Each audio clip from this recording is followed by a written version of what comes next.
Libro segundo. El mundo como voluntad. Primera consideración.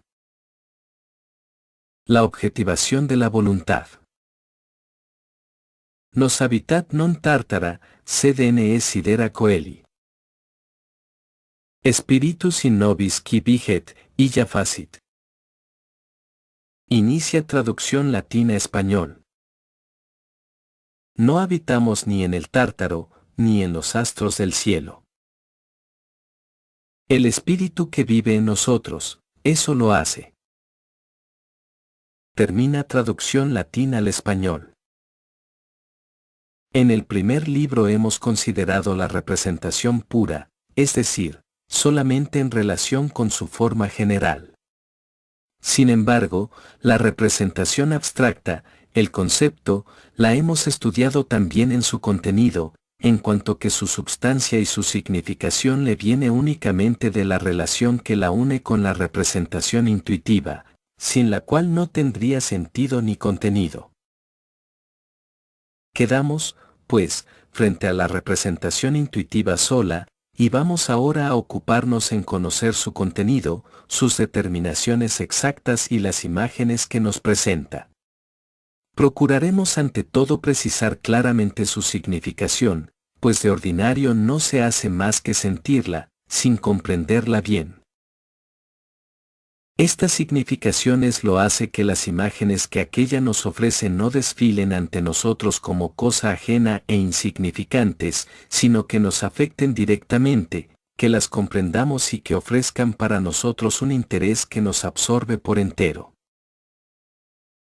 Dirijamos nuestras miradas hacia las matemáticas, hacia las ciencias naturales y hacia la filosofía, que pretenden darnos la explicación que buscamos. Primeramente, hallamos en la filosofía un monstruo con muchas cabezas, cada una de las cuales nos habla en un lenguaje diferente.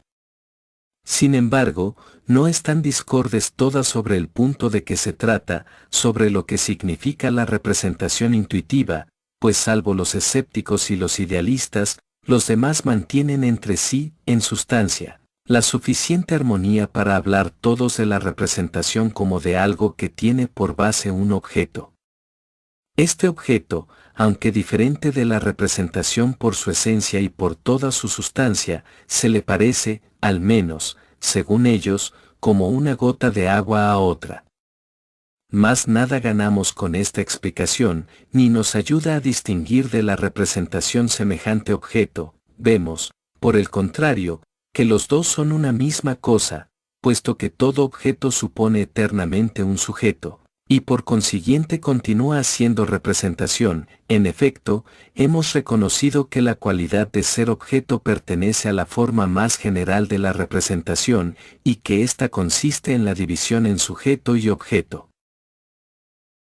Además, el principio de razón que en esta explicación se invoca, no es más que la forma de nuestra representación, el encadenamiento regular de unas representaciones con otras, y no el encadenamiento de la serie entera, finita o infinita, de las representaciones con alguna cosa que no es representación y que no puede representarse. Hemos hablado ya antes de los escépticos y de los idealistas al tratar de la disputa sobre la realidad del mundo exterior. Si para obtener aclaraciones sobre la representación intuitiva, que conocemos hasta ahora de una manera general, en cuanto a su forma solamente, acudimos a las matemáticas, nos hablarán de estas representaciones en cuanto ocupan tiempo y espacio, en otros términos, como cantidades. Nos mostrarán perfectamente su número y su magnitud, pero como el número y la magnitud son cosas relativas, es decir, comparaciones de una representación con otra, y esto, únicamente desde el punto de vista de la cantidad, no sería tal explicación la que buscamos. Si nos dirigimos a los vastos y múltiples dominios de la ciencia de la naturaleza, la vemos dividida en dos ramas principales. Una se ocupa en la descripción de las formas, y la llamó morfología, otra explica los cambios, y la denominó etiología. La primera, estudia las formas permanentes, la segunda, la materia, mudable según las leyes de su paso de una forma a otra. Una constituye lo que se llama impropiamente historia natural en toda su extensión. Como botánica y zoología, en particular, nos enseña a reconocer, en medio del incesante cambio de los individuos, las diversas formas orgánicas permanentes y fijas que componen la mayor parte del contenido de la representación intuitiva, las clasifica, las separa, las reúne con arreglo a sistemas naturales o artificiales, las ordena bajo conceptos que permiten tener de ellas una visión y un conocimiento general. Demuestra también la existencia de una analogía, de matices infinitos, que continúa a través del todo y a través de sus partes, de una unidad de plan que las hace semejarse a un conjunto de variaciones muy diversas sobre un tema que falta. La transición de la materia a estas formas, o sea, la formación de los individuos, no es la parte principal de la ciencia, puesto que cada individuo nace de un individuo semejante por creación, la cual, igualmente misteriosa en todas partes, escapa hasta ahora el conocimiento preciso. Lo poco que se sabe de ella se encuentra en la fisiología que forma parte de la etiología. Hacia esta se inclina también en sus puntos más importantes esa rama de la morfología llamada mineralogía, principalmente en aquella parte que se domina geología. Cuanto a la etiología propiamente dicha, comprende todas las ramas de la ciencia natural que tiene por principio objeto el estudio de los efectos y las causas. Ellas nos enseñan cómo, por virtud de una regla infalible, a cierto estado de la materia sigue necesariamente otro estado determinado y como una modificación es condición necesaria de otra. Esta clase de demostración es lo que se llama explicación. A este género de ciencias pertenecen la mecánica, la física, la química y la fisiología. Pero cuando penetramos en sus enseñanzas, advertimos bien pronto que la etiología no nos da mejor que la morfología, las luces que buscamos. La morfología hace desfilar ante nosotros una variedad infinita de figuras relacionadas entre sí por una semejanza de familia muy perceptible. Son nuestras representaciones, las cuales, llegando por esta vía, permanecen siempre ajenas a nosotros, semejando, vistas bajo este único aspecto, jeroglíficos sin descifrar. La etiología, por el contrario, nos enseña que, en virtud del principio de causalidad, tal estado determinado de la materia trae cual otro y con esto explica y suministra cuanto podía explicar y suministrar. En el fondo, no hace otra cosa que mostrar el orden regular en que se producen los estados en el espacio y en el tiempo, y enseñarnos en todas ocasiones, que el fenómeno debe necesariamente producirse en tal momento y en tal lugar, la asigna, pues, supuesto, en el tiempo y en el espacio, según una ley cuyo tenor conocemos por experiencia, pero cuya forma general y cuya necesidad no son conocidas fuera de la experiencia.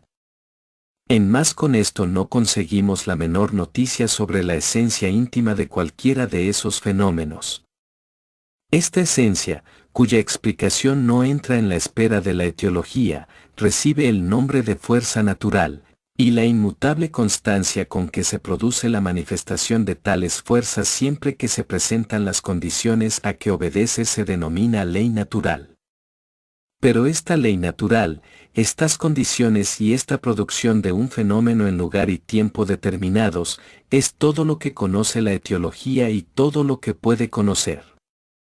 La fuerza misma que se manifiesta, la naturaleza íntima de los fenómenos constantes y regulares, es para ella un misterio que no le pertenece, lo mismo en el caso más sencillo que en el más complicado. Aunque la etiología haya conseguido los resultados más perfectos en la mecánica y los más imperfectos en la fisiología, la fuerza que hace caer a una piedra o que impulsa a un cuerpo contra otro, no es menos desconocida y misteriosa para nosotros, en su esencia, que la que produce los movimientos y el crecimiento del animal.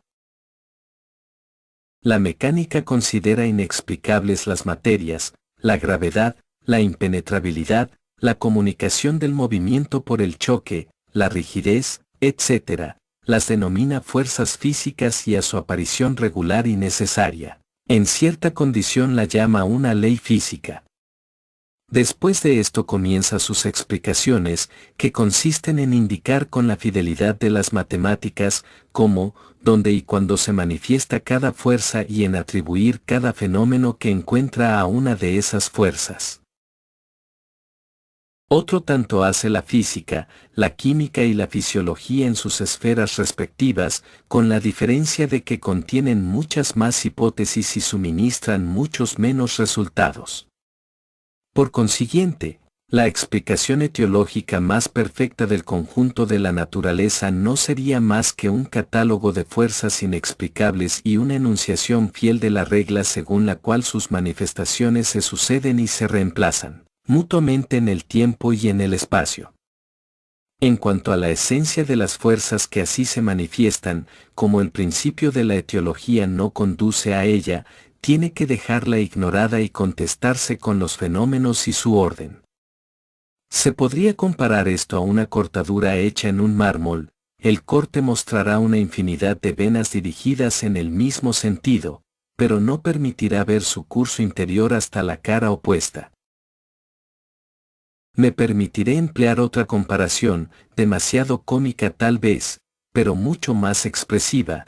Me parece que el filósofo que en sus investigaciones acaba de estudiar la etiología del conjunto de la naturaleza, debe experimentar el mismo sentido que el hombre que entra sin saber cómo en una reunión que le es totalmente desconocida, después de lo cual cada personaje le presenta sucesivamente a otro, que a su vez presenta al primero como un su amigo o un primo suyo, sin darse a conocer de otro modo.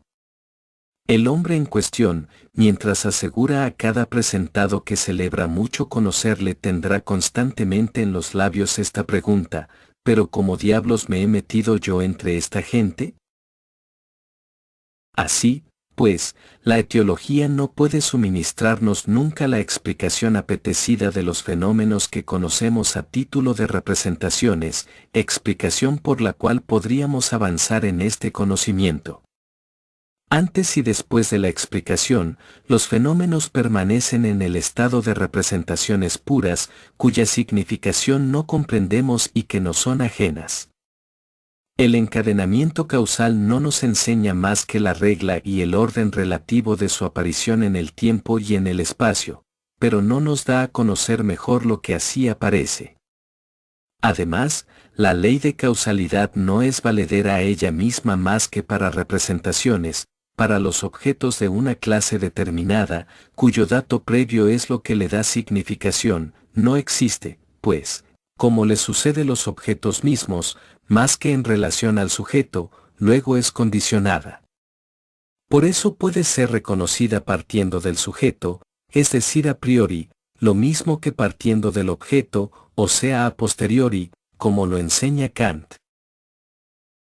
Lo que nos impulsa a buscar la explicación es, que no nos basta saber que tenemos representaciones, que son de tal o cual especie y que las enlaza entre sí una relación, expresada, en general, por el principio de razón. Queremos conocer la significación de estas representaciones, tratamos de averiguar si este mundo no es nada, más allá de la representación, en caso en el cual considerándole indigno de nuestra atención le dejaríamos pasar por delante de nosotros, como un ensueño inconsciente o como imagen fantástica, o si es además alguna otra cosa, si es más que esto y qué es. Todo lo que sabemos de cierto es, que el objeto de nuestras investigaciones debe ser total y esencialmente distinto de la representación, y que las formas y las leyes de ésta no pueden aplicarse a él, de donde se infiere, que para alcanzarle no podemos guiarnos por estas formas y leyes, que no relacionan nunca más que objetos, representaciones, es decir, formas diferentes del principio de razón. Vemos, pues, ahora, que partiendo de lo exterior no se puede llegar a conocer la esencia de las cosas, de cualquier manera que se intente no se obtendrá más que imágenes y nombres. Se hace así lo propio que el que da vueltas alrededor de un castillo buscando en vano la entrada, y entre tanto bosqueja las fachadas. Esta ha sido, sin embargo, la senda seguida por todos los filósofos hasta el día